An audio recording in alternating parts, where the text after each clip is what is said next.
So I'm just off on a shoot, and as someone who likes to travel light, the hardest thing is deciding which lenses to pack. Sometimes I'll leave my ultra wide at home, for example, if I'm just doing interviews, and then the client will ask for a wide shot of the venue and I'll be lost. Sometimes I'll just take my 35mm for versatility, but then I'll need something with a bit more focal range.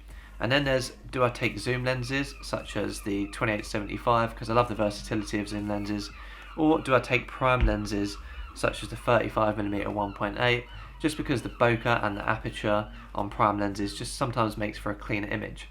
And that brings me to one of my favourite features of full frame cameras, and how I can change a prime lens into a zoom lens. Here we go now.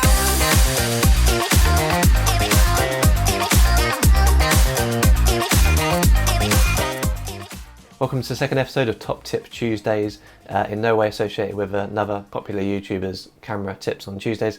I've always wanted to share my tips and tricks that I use in my filmmaking process, and this is going to be my way of doing it. So if you want to see more videos like this, smash that thumbs up button, hit subscribe, and comment down below what you want to see on a Top Tip Tuesday. APS-C mode or Super 35 mode allows you to crop in 1.5 times on your image without losing any quality, effectively turning a 24mm lens into around a 35mm lens and a 55 into around an 85 equivalent. So that you get 2 focal lengths for every prime that you have.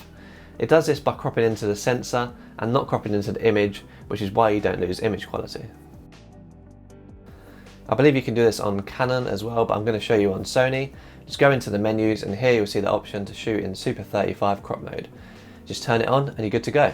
You can also assign it to a button by going into custom buttons and choosing Super 35 crop mode, so it's accessible at any time.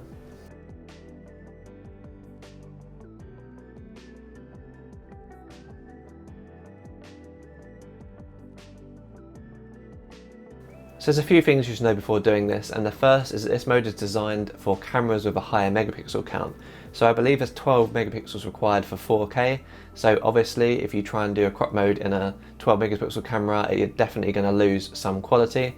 So if you're looking at 20 megapixels or above, that's when this mode really shines. So for example on the A7 III or the A7R4, and I believe you'll be able to do it on the R5 and the R6 too. Also, while this works in video and you won't see any particular decrease in quality, in photo there will be a decrease in quality, just because obviously you're not using the full width of the sensor with the megapixels, you're using a smaller part of it, so you do lose some of those megapixels, which means maybe less cropping room. Some people are willing to take that risk at weddings in high pressure environments, but that's pretty much down to you. But in video you won't see really that much difference in quality. The other thing is you might not see the same depth of field, so if you're shooting with that 24mm 1.4 and you crop into the 35, you're not necessarily getting a 35 1.4 because you cropped into the sensor, and so there's not as much light coming in.